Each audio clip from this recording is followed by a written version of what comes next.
우리가 걱정하는 거는 강세장에서의 지금 조정 기간이냐. 네, 결국은 조정 구간에 이제 진입했는데 이 조정이 언제 끝날 것이냐. 폭스바겐 사태 때문에 네. 이제 많이 빠졌는데 네, 네. 뭐 지금이 매수의 기회 아닐까? 좀 중장기적인 관점에서 분할 매수를 서서히 시작할 때는 분명히 되지 않았나.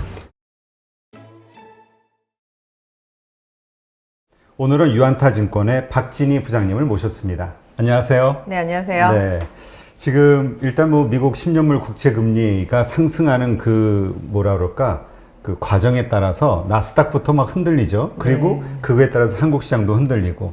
근데 사실 오늘 시장 같은 경우는 이제 어제 나스닥이 많이 올랐기 때문에 맞습니다. 좀 오를 줄 알았는데 그래도 또 빠지네요. 네. 지금 시장을 어떻게 봐야 될까요?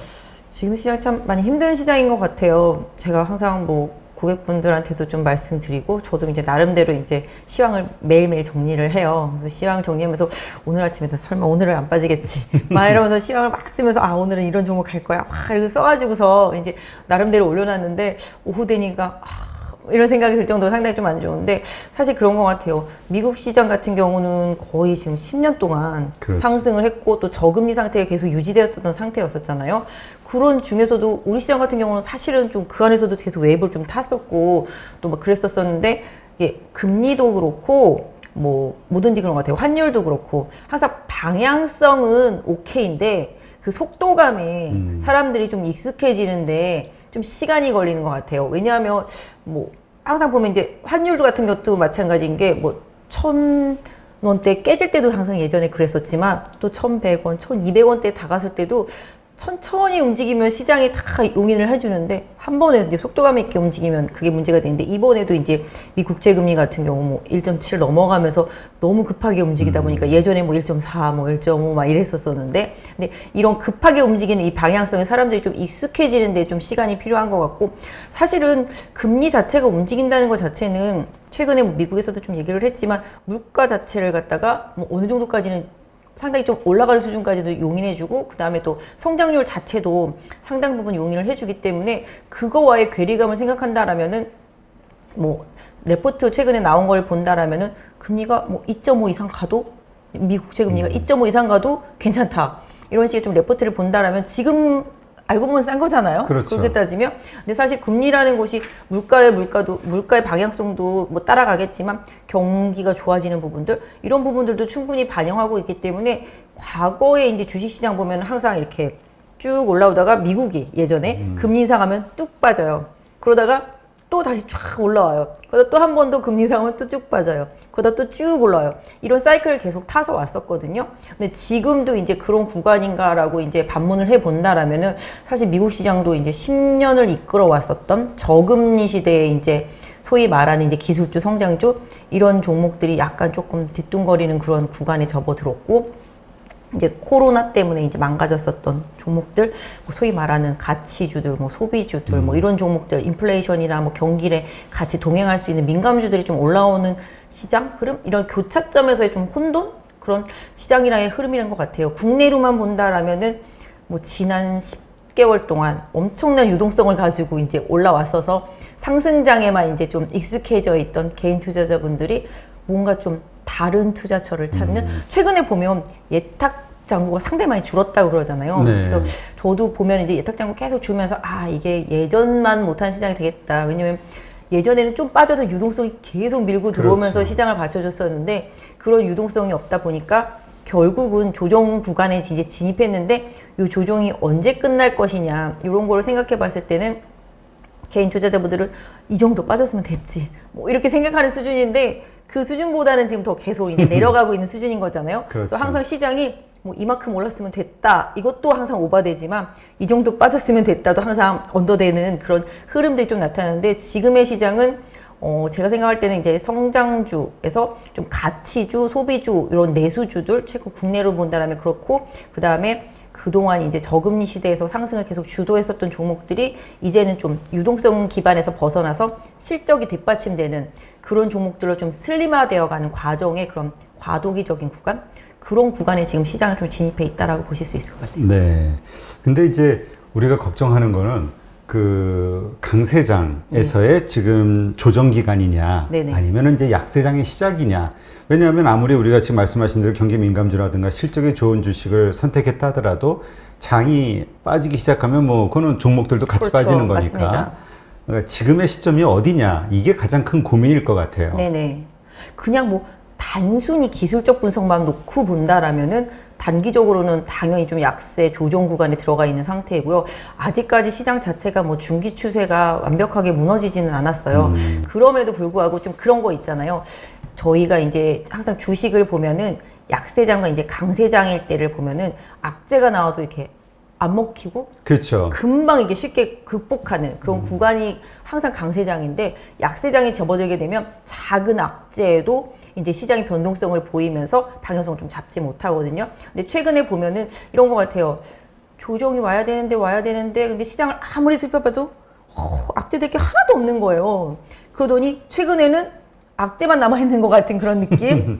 그렇잖아요. 그래서 그런 부분이 돌아왔을 때가 뭐 어느 정도 보면 약세장이라고 하는데 제가 생각할 때는 큰 그림에서 보면은 아직까지 뭐 추세는 살아있는 상태지만 분명히 단기 추세는 꺾여 있고 중기 추세도 약간 좀 위험해질 수 있는 구간이긴 하지만 이거를 좀 살리기 위해서는 뭔가 시장에 좀 모멘텀이 있어야 되는데 모멘텀이 없는 구간. 네, 그래서 지금은 뭐 약세장, 단기로는 약세장이라고 볼 수 있겠고 중기로는 추세는 유효하지만 모멘텀이 없어서 방황하고 있는 구간. 그러니까 실질적으로는 그걸 뭐라 그럴까요?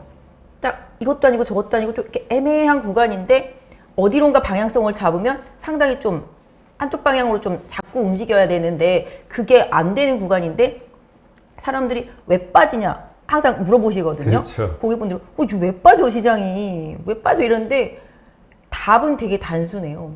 못 올라가니까 빠지는 거거든요. 근데 못 올라가는데 그럼 이유가 뭐야? 그럼 그동안 이제 유동성이 들어왔던 부분들이 좀 분산되고 흩어지고 호재가 만발했던 시장에서 호재가 사라지고 나니 모멘텀이 없고 그러다 보니 누군가 자신 있게 배팅할 사람들이 없어지고 또 수급이 악화되고 뭐 아까 저희 방송 시작 전에도 했었지만 뭐 연기금 탓도 해야겠고 뭐 CFD 계좌 탓도 하겠고 그래서 이거 흐트러진 수급 때문에 수급이 이렇게 응집력이 많이 떨어지다 보니까 시장이 약세의 흐름으로 가는 부분인데요. 강세장일 때도 지수는 올라가도 내 종목이 안 올라가면 나만 약세장이잖아요. 그렇죠. 네, 시장이 빠져도 내 종목만 올라가면 나만 강세장인 것처럼. 근데 아주 약세장일 때는 살아남는 종목이 없는데 지금은 그래도 시장에서 살아남는 종목들이 있다라는 것은 약세장이라고만 볼 수는 없겠고요. 뭐 조정 구간에서 아까 말씀드렸던 대로 섹터가 좀 이동하는 구간, 거기에 있는 좀 혼돈의 구간인 것 같습니다. 네.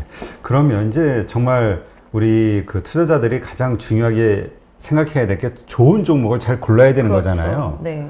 사실 뭐 이제 실적 장세가 시작이 된다 뭐 이런 얘기도 있고 그러면 이제 종목별로 그 차별화가 강해질 것이다 그렇죠. 이런 얘기를 워낙 뭐 여러 달 전서부터 해왔기 때문에 네, 맞습니다.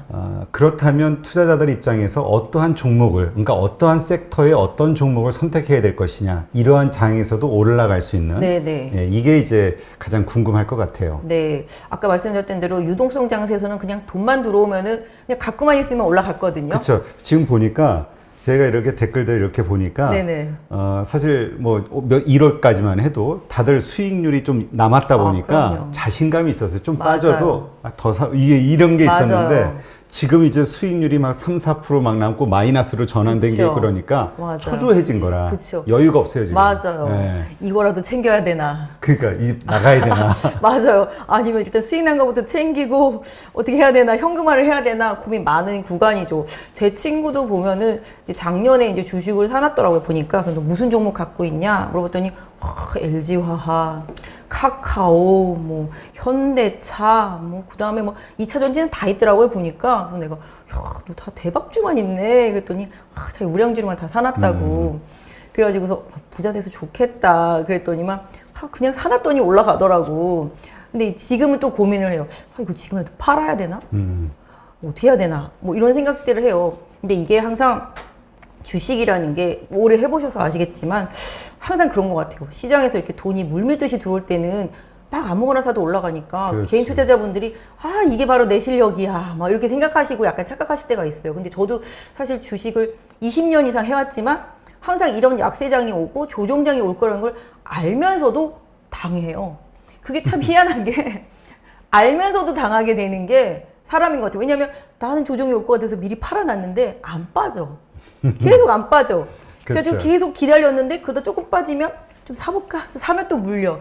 열받아요? 그럼 물을 타요? 그럼 또 빠져요. 이게 그냥 패턴이거든요. 개인 투자자분들은. 근데 지금은 이제 상승장에 너무 익숙해져 있다 보니까 조정장이 조금 어려우실 수도 있는데 아까 말씀하신 대로 좋은 종목 사는 게 중요하죠. 근데 그건 또 상당히 좀 시점이 중요한 것 같아요. 항상 이렇게 뭐 시장에서 보통 이제 레포트들도 그렇고 뭐 방송을 많이 하시는 분들도 말씀하시지만 저금리 시대에서는 고성장의 뻥튀기 주식. 왜냐하면 금리가 낮으니까 또 고성장 특히 뻥튀기 주식이 왜 많이 가냐면은 자꾸 돈이 투입돼야 되는 부분들인데 이자 부담이 상대적으로 적잖아요. 그런 그렇죠. 부분들도 있고 은행에 돈 넣어봐야 돈이 안 되니까 실질적으로 약간 좀 사행적이긴 하지만 그런 고성장 뻥튀기 주식 멀티플을 많이 줄 수 있는 주식을 좋아하지만 또 다시 금리가 올라가기 시작하면 사람들이 생각을 하게 되거든요. 그렇죠. 이게 은행에 넣어놓는 것보다는 많이 벌어야 될 텐데 그죠? 그러려면 뭔가 좀 안전한 주식을 사야 되는데 그러려면 또 어느 정도 망하지는 않아야 되겠지라는 생각에 자산 가치가 좀 있어서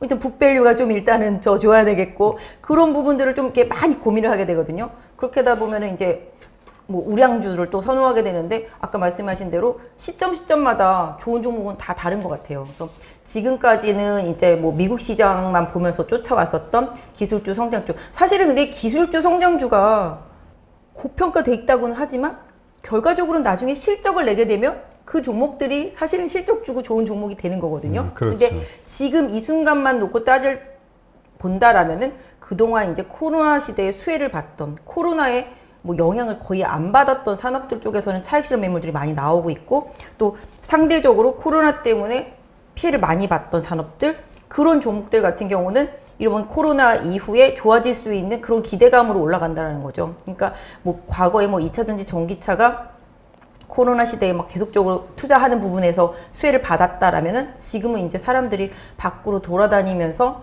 이제 소비를 하게 되고 이런 부분들이랑 경기가 좋아지는 부분들과 또 인프라 투자에 대해서 관련되어 있는 그런 섹터주들 그런 섹터주들이 최근에 워낙 강하고 그 섹터주들의 상승은 조금 더 이어질 수 있다라고 봐요. 다만 이제 아까도 말씀드렸지만 지금 주식시장에서 뭘 사야 될까 이렇게 고민을 해보면은 아니 철강도 많이 올랐고 조선도 많이 올랐고 올랐어요. 좀. 기계도 엄청 많이 올랐고 건설도 요새 좀 오르고 있고 원자재도 이미 많이 올라와 있고 그렇다고 또 카카오나 네이버 같은 걸 사자니 또 비싸고 또 2차 전지를 사자니 좀 싼 것 같은데 또 부담이고 반도체를 사자니 움직이지를 않아. 삼성전자도 한이스도 전혀 안 움직여. 지금 아주 답답해가지고 그러죠. 아니, 무슨 빅사이클이라며. 그렇죠, 맞아요. 그래서 자동차를 또 살려니까 또 지금 또 차량용 반도체가 없어서 자동차를 못 만든다네.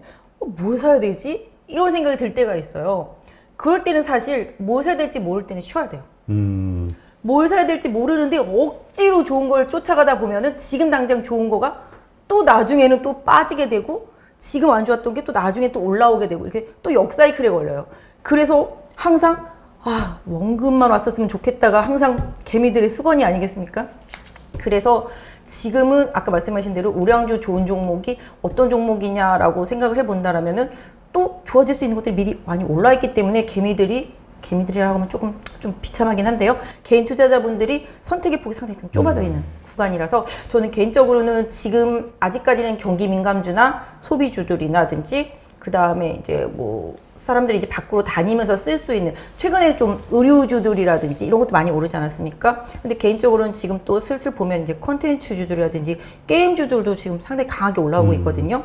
그래서 지금은 어느 종목이 좋은 종목이냐 좀 찾기보다는 지금 좀 현실에서 가장 좀 선호되는 종목들로 좀 트레이딩 할 필요는 있겠지만 뭔가 좀 길게 가져간다는 생각보다는 좀 끊어가야 되는 그런 부분들 대신에 이제 정책 효과가 그동안은 이제 신재생 에너지라든지 기타 등등 이런 부분들이 많이 나왔다라면 지금부터 정책 효과는 사람들이 이제 돌아다니면서 쓸 수 있는 부분들이라든지 국내로만 따지고 뭐 미국으로 따진다라면 뭐 인프라 투자에서 계속 실적이 나오는 부분들이 있기 때문에 그래도 경기 민감지가 조금 더 낮다. 하지만 개인적으로 봤을 때는 가격적인 메리트가 점점 떨어지는 종목들이 많이 있기 때문에 그쪽 역시도 단기적으로 좀 조심할 때가 오고 있다. 뭐 이런 생각을 좀 하고 있습니다. 이제 결론적으로 그냥 조금 지금 시점에서 약간 괜찮네 정도? 그러니까 그 잠깐, 그 약간의 그 갭을 그쵸. 갖기 위해서 들어가기에는 상당히 부담스러운,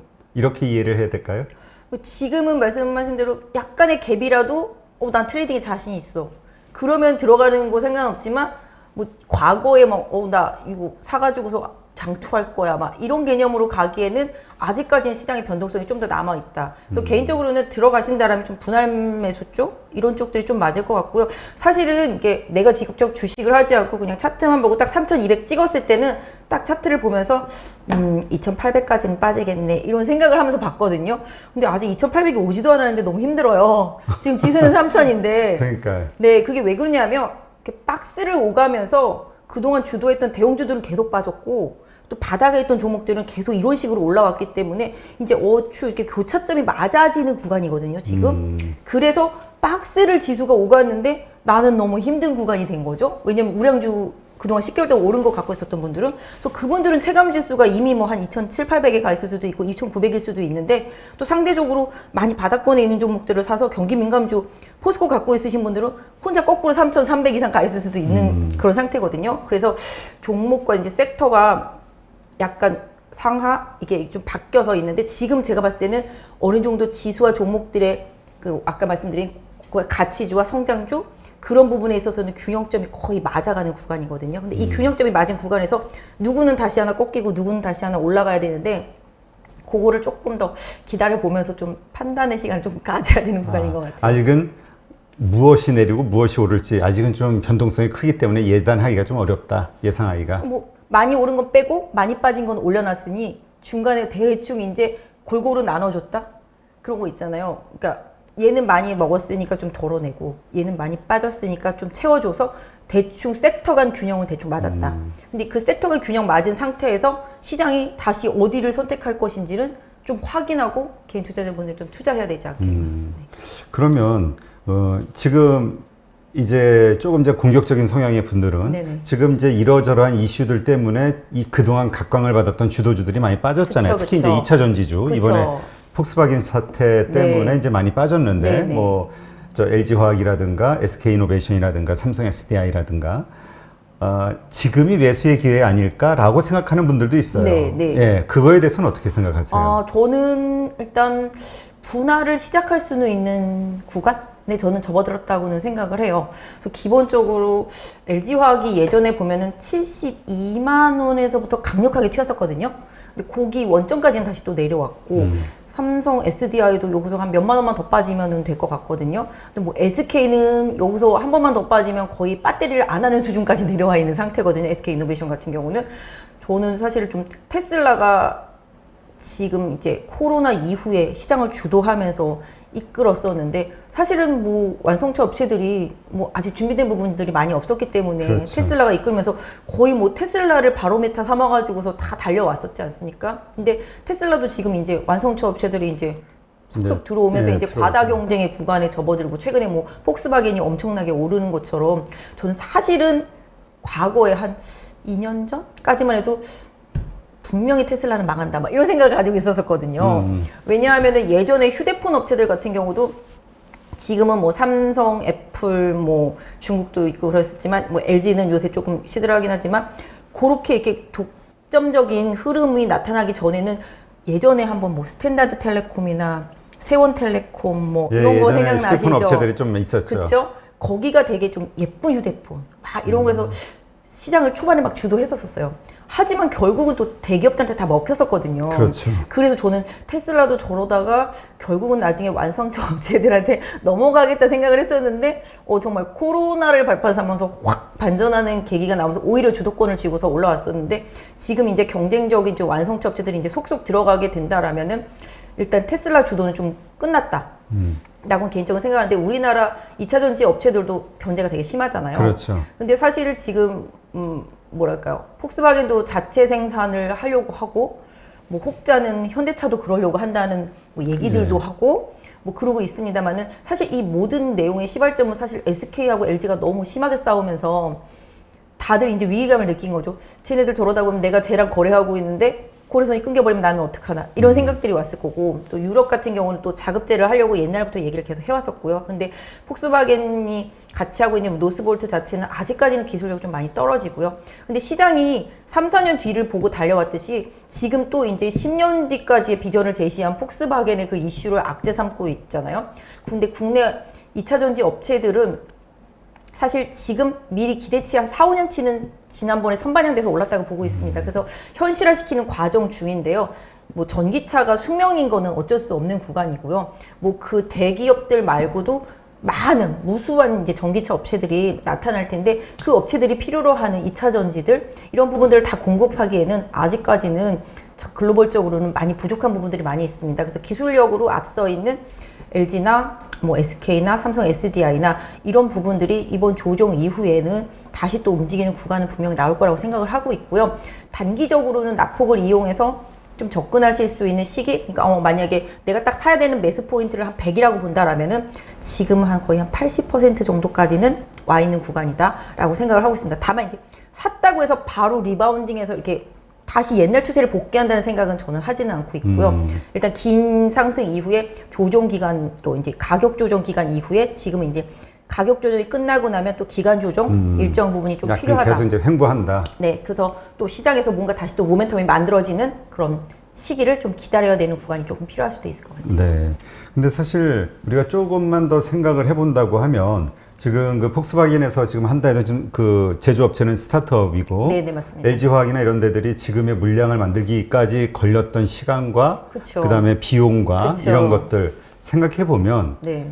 사실 그 우리가 기존의 그 내연기관 업체들이 그 테슬라를 이기지 못할 거라고 생각했던 이유 중에 하나는 기존의 조직과 이런 것 나가는 돈 플러스 네, 새로 맞습니다. 신규 투자할 돈이 그쵸, 얼마나 그쵸. 될 것인가, 그쵸, 이게 그쵸. 감당할 수 있을 것인가에 대해서 퀘션을 가지면서 테슬라에 대해서 우리가 밀어줬던 거잖아요. 네, 맞습니다. 그러니까 그 논리가 사라진 건 아니기 때문에 그런 추가로 거기에다 플러스 배터리까지 직접 하는 어떤 비용이 들어간다?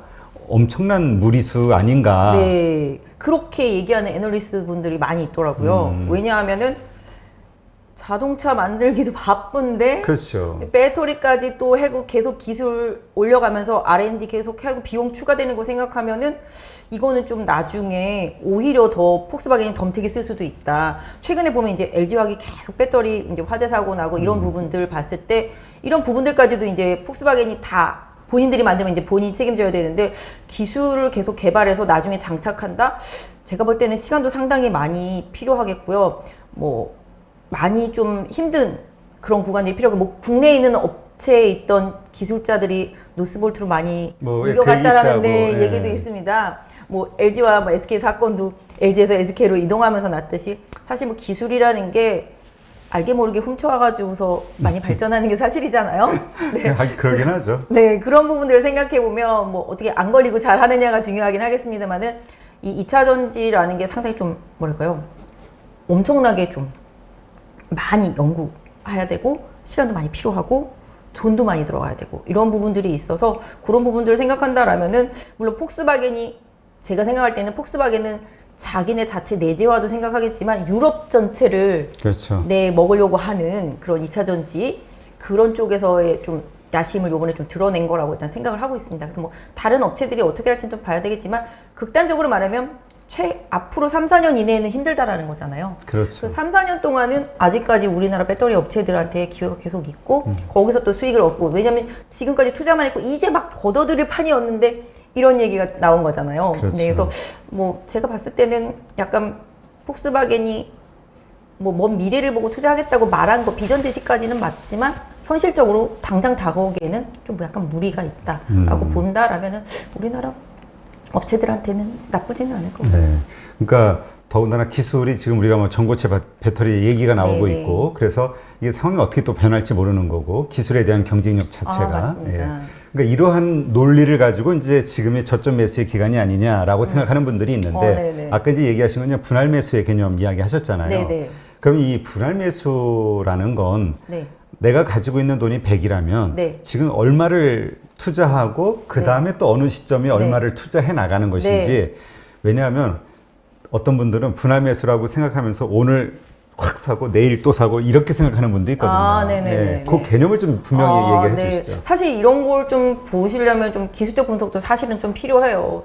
그 분할 매수도 그렇고 분산 투자도 좀 그런데요. 제 손님은 이렇게 분산 투자했다 그러면서 분산 투자를 어떻게 하시냐면은 2차 전지 회사만 5개를 산다면 이게 분산 투자라고 이게 분산 투자라고 뭐 지금 타이밍이 좋아서 좋았었겠지만 그렇게 분산 투자하는 건 분산 투자 아니잖아요. 저희가 말하는. 근데 이제 분할 매수도 사실은 이제 뭐 고점 대비해서 저희는 보통 한 30% 이상 떨어지면 일정 부분을 또 사고 그 다음에 또 추가로 떨어지면 또 사는데 보통 저는 이게 제 돈이 100이라면은 20원을 먼저 사고 또 추가 급락이 나면 30원을 사고. 그러니까 지금 예를 들어서 지금 시점이라고 우리가 생각해 보면 네네. 지금 20원을 쓸 때다. 네. 그럼 이제 80원 남았네요. 그렇죠. 그럼 나머지는 언제 써요? 나머지는 일단은 여기서 추가로 한 번 더 빠지면 급락이 한 번 더 나오면 30원을 더 씁니다. 보통 우리가 급락이라고 표현하는 할 때는 10% 이상? 그 종목에 네. 그러니까 지금 이미 고점에서 한 20% 이상 빠졌지 않습니까? 네. 보통 저는 한 30% 정도 빠지면 대형주들은 많이 빠졌다고 생각하거든요. 근데 한 20% 정도 빠졌으니까 좀 나눠서 좀 사놓고 한 번 10% 더 빠지면은 좀 더 사놓고 나머지 50이라는 돈은 진짜로 시장이 폭락 나왔을 때 저는 쓰거든요. 아, 전체 시장이. 네, 네. 근데 만약에 네. 그러지 않고 그 다음부터 반등하기 시작해서 올라가면 네. 그럼 일단 50 산 것만 가져가요. 아, 그 추가로 빨리 쫓아가서 나머지 50 사는 게 아니라 아, 저는 그러진 않아요. 왜냐면 일단 50만 사고 가져가면 그게 리바운딩이 일단 나오고 난 다음에 또 기술적인 조정이 들어오지 않습니까? 기술적인 조정이 들어왔을 때 직전 저점을 하회하지 않은 선에서 터닝할 때는 추가적으로 사는데요. 또 직전 저점을 바로 터닝하지 못하고 바로 깨면 바로 다 손절을 해버리거든요. 그래서 사실은 사는 것도 중요한데 손절도 상당히 많이 중요해요. 그래서 항상 개인 투자자분들이 저점 매수했어. 싸다고 샀어. 또 빠지면은 손절을 안 하고 물을 계속 타요. 그래서 물을 계속 타다 보면은 바닥 찍고 올라오면은 지쳐서 내 원금용은 팔아요. 팔고 나면 계속 가요. 이게 항상 패턴이거든요. 그래서 이 추가 매수하는 타이밍은 처음에 살 때 왕창 사고 나중에 돈이 없어서 조금씩 물을 타는 게 아니라 조금씩 늘려가다가 카지노에서도 보통 그러거든요. 카지노에서도 이게 계속 확률 게임이잖아요. 카지노는 계속 내가 원하는 패가 안 나오면은 계속 돈을 퍼붓잖아요. 마지막에 가서 더 왕창 퍼부으면 그때 확률이 확 올라가잖아요. 그런 거랑 좀 비슷하다라고 볼 수 있는데 카지노에서도 돈 많은 사람이 이기고 주식시장에서도 사실은 돈 많은 사람이 이기는데 계속 돈 살 수 있는 사람이. 그렇죠. 돈을 얼마나 잘 규모 있게 잘 쓰느냐가 사실은 개인 투자자분들한테 중요하잖아요. 그래서 뭐 워렌 버핏도 사실 돈이 많아서 돈을 많이 번 거 아니겠어요? 처음부터? 하긴 뭐 보험에서 그러니까 지속적으로 현금 창출이 되니까 지속적으로 살 수 있는 힘이 있어서 네. 그렇다는 얘기는 있죠. 네, 워렌 버핏은 그냥 많이 빠졌으면 사놓고 그냥 버티잖아요. 네, 바로 그러한 전략을 우리 개인들이 지금 쓰기에는 그러니까 그런 워렌 버핏의 방식대로 뭐 내가 액수는 크진 않더라도 하여튼 내가 가지고 있는 액수만큼 사놓고 버티면 나중에 올라가지 않을까 이런 생각하시는 분들도 있잖아요. 장기 투자하는 분들. 그런 거가 장기 투자하시는 분들은 그게 뭐가 중요하냐면 하락하는 산업, 하락하는 추세에 있는 산업을 그딴 식으로 해놓고서 장기 투자하면은 10년 걸려요.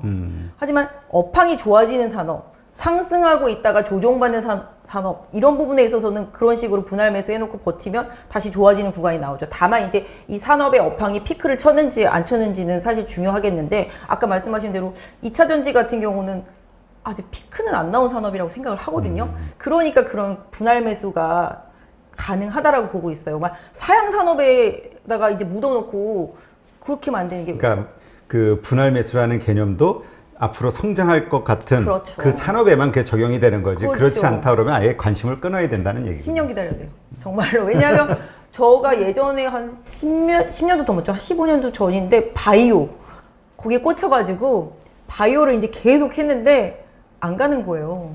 그 시점이면 저도 바이오에 물렸었는데. 그래가지고 제가 바이오를 갖다가 지금은 좀 이름 바꿨죠. 헬릭 스미스로 이름 바꿨지만 제가 그거를 8,000원대 샀는데 안 가요. 그냥 몇 달 기다렸는데도 안 가요. 그래서 나는 바이오가 좋아서 갈 거라고 생각하고 샀는데 안 가는 거예요. 그래서 버티다 우리나라는 바이오가 안 되는 나라인가 보다. 그래서 팔고 났더니 엄청 가더라고요. 그 돈이 또 한번 조정을 받아요.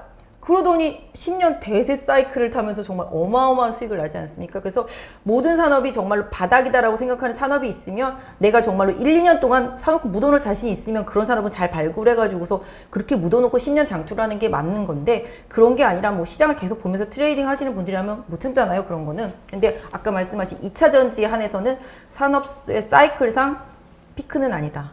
그렇기 때문에 지금은 조정이 들어왔을 때 좀 중장기적인 관점에서 분할 매수를 서서히 시작할 때는 분명히 되지 않았나. 그러면 또 이제 우리가 지금 얘기한 건 이제 신규 매수자의 관점이었는데 이미 네. 지금 사서 물린 분들 네. 입장에서도 손절을 해야 될 것이냐 아니면 조금 더 이렇게 물타기를 하면서 버틸 것이냐 가지고 고민을 한단 말이죠. 이 2차 전지 네. 배터리주에 대해서. 제가 생각할 때 2차 전지 배터리주를 갖고 계신 분들은 물탈 돈이 없어요. 이미 다 추가해서. 이미 올인했어요. 올인해서. 제가 알기로는 제 주변에 있는 분들을 봤을 아니요, 때 그런 얘기도 많아요. 네, 그래서 이미 올인했기 때문에 추가 물탈 돈이 없어요. 대신에 제가 생각할 때는 여기서 추가 한 단계 더 빠질 수도 있기는 해요. 하지만 그러니까 이런 거 있잖아요. 내가 이게 지금 샀을 때 빠졌다가도 올라오면 원금에는 팔 수 있는 자신감이 있는 시점이면 주식은 사야 된다고 생각을 하거든요. 근데 지금 사면 최소 나중에 원금은 올 수 있겠다라는 생각이 드는 시점에 지금 되게 가까운 수준이기 때문에 분할 매수를 해도 된다라고 좀 말씀드리는데 여력이 있다라면은 솔직히 개인적으로는 한 번 더 빠지면은 개인 투자자분들한테는 좀 가격적인 메리트가 들어가는 구간에 확 진입을 하거든요. 그때를 조금 노려보셔서 단기 트레이딩 겸 물타기. 사실 물타기 하다가 장기 투자가 되는 경우가 많지만 지금 내가 사는 이 금액이 물타기가 아니라 나는 이걸 새로 사는 거야 라고 생각한다라면은 이 새로 사는 것만큼은 나중에 언제든지 뺄 타이밍을 잡아놓고 사는 거는 가능하다고 생각해요. 뭐 물타기에서 더 올라가면 좋겠지만 나는 원래 LG화학이 없어. 근데 지금 사는 게 새 거야 라고 생각한다라면은 뭐 살 수는 있는데 개인적으로는 LG화학보다는 좀 다른 걸 하시는 게 좋지 않을까. 2차 전지 중에서 탑픽으로 보시는 건 어디예요? 보통은 LG화학을 많이 보는데. 네. 예. 사실 저도 이게 좀 얘기들이 많아요. 저는 개인적으로는 SK이노베이션을 기술력을 되게 좋게 봤었고, 근데 최근에 폭스바겐 이슈가 터진 뒤는 가장 삼성 SDI가 안전하다고들 하고, LG화학은 결국은 요번에 뭐 바이든이 어떻게 결정을 할지는 모르겠지만, SK와의 잘 합의가 끝나고 나면 대부분의 LG화학과 거래하던 거래처들이 SK이노베이션으로 옮긴다는 설도 사실 많았었거든요. 왜냐하면 SK는 지금 분리막이 워낙 좋아서 한 번도 화재가 난 적이 없잖아요. 그리고 이제 LG는 화재가 좀 많이 나고 있고, 그래서 이제 현대차 리콜하는 것도 거의 다 SK가 가져가고 있고, 그래서 보통 화학 애널리스트들 얘기를 들어보면 LG 팔고 SK 이노베이션으로 바꿔라는 얘기를 사실 많이 하셨거든요. 네. 근데 지금 요번 폭스바겐 사태가 나고 나니 상대적으로 SDI가 좀 안전하네라는 생각이 들잖아요. 각형하고 있죠. 중고차 열심히 하고 있죠. BMW는 계속 준다고 그러죠. 그러니까 SDI가 좀 나은가? 뭐 이런 생각이 사실 들긴 하는데 LG화학은 이제 에너지 솔루션도 당연히 분사해서 상장할 거기 때문에 LG화학 자체로서의 가격 메리트는 조금씩 떨어지고 있다라는 생각을 좀 해보게 되는 것 지주사 같아요. 할인율을 또 받게 되니까. 네. 그래서 뭐 요번에 오늘 뭐 SK도 이제 분리한다라고 하지 않습니까? 하반기 정도에는. 그래서 그렇게 생각해 본다라면은 SK이노베이션의 이제 배터리 부분을 하반기에 이제 분사하는 그런 부분들과 또 재상장하는 부분들, 이런 부분들 생각해 봤을 때 SK이노베이션이 가지고 있는 고유의 실적이라든지 그런 부분들을 생각해 본다라면은 배터리 부분을 100% 자회사로 둬서 띄어낸다라면은 그 리스크도 사실은 조금 더 줄어들 수 있겠다라는 생각을 해보게 되거든요. 그래서 제가 생각할 때는 더 빠지면은 SK이노베이션과 SDI에 대한 관심, 사실은 저는 이런 고민 많이 했거든요. 내가 바이든이다. 내가 바이든이다라고, 그러니까 뭐 모든 사람들이 그래요. 뭐 중국과의 뭐 지적재산권 분쟁 때문에 바이든이 쉽게 거부권을 행사하지 않을 거야라고 다들 얘기하잖아요. 바이든이 거부권을 행사할 수 있는 확률이 한 1% 정도라고 본다라면은 바이든 입장에서 LG도 우리나라 회사가 아니고 SK도 우리나라 회사가 아니야. 근데 내가 거부권을 행사하지 않으면 누군가 하나는 떠나야 돼. 거부권을 행사하면 둘 다 해. 나는 과연 뭘 선택해야지 이득을 볼까라고 생각해 본다면 바보가 아닌다면 거부권을 행사하는 게 가장 유리하지 않습니까? 그렇죠. 그런데다 또 핑계 삼아서 저 조지아주는 내 텃밭인데 주지사도 강력해. 조지아주 주민들도 원해. 나는 그럴 생각이 없었는데 주민들이 원하네? 그러면 나는 그래서 이쪽을 들어줘야 돼. 하면 또 핑계거리가 생길 수도 있지 않습니까? 뭐 이런 게 거의 기적이라고도 할 수 있겠지만 뭐 그런 부분들까지 생각해 본다라면은 뭐 SK한테 일말의 좀 희망도 가져볼 수 있지 않을까 이노베이션한테. 네. 그러니까 하여튼 전반적인 그러니까 전체 2차 전지 배터리와 관련해서 우리가 이제 긍정적으로 볼 수 있는 거고 어쨌건 우리가 인내심을 가질 만한 네, 맞습니다. 예, 그 부분. 그런 섹터라는 건 이제 확실한 거고 네. 이 가운데 이제 탑픽으로는 지금 이야기하신 여러 가지 것들로 봤을 때 가장 불리한 것 같지만 SK이노베이션이 또 반전에 고를 수 있을 것 예, 같아요. 반전에 9회 말 뭐라 홈런 그럴까? 같은? 그렇죠. 뭔가 그랬을 때 또 이렇게 이 상승폭이 더 클 수도 있고 하니까 그럴 수 있을 거라 봐요. 그 대신에 이런 것도 있어요. 사실 지금 저희가 셀 업체들만 얘기하고 있지만 실질적으로 폭스바겐이 뭐 재료 없이 만들 수는 없잖아요. 그렇죠. 뭐 어서 혼자 구해서 만들 수는 없기 때문에 오히려 이번 기회에 빠진 뭐 부품 소재단에서는 좋은 기회가 될 수도 있고요. 특히 장비주들 같은 경우 왜냐하면 계속 증설하고 자기네들도 만들어야 되기 때문에 우리나라의 기술력이 있는 장비 업체들한테는 또 기회가 될 수 있어서 배터리 관련? 네, 배터리 관련 소부장들은 이번 기회에 조정을 받고 나면 선별 투자하면은 오히려 더 좋은 긍정적인 타이밍이 될 수도 있을 것 같아요. 네. 하여튼 2차 전지 관련된 섹터를 좀 이렇게 집중적으로 좀 다뤄봤는데 예, 지금 이야기하신 대로 우리가 투자의 그 아이디어를 한번 잘 참고하시면 좋은 아이디어가 나올 것 같네요. 알겠습니다.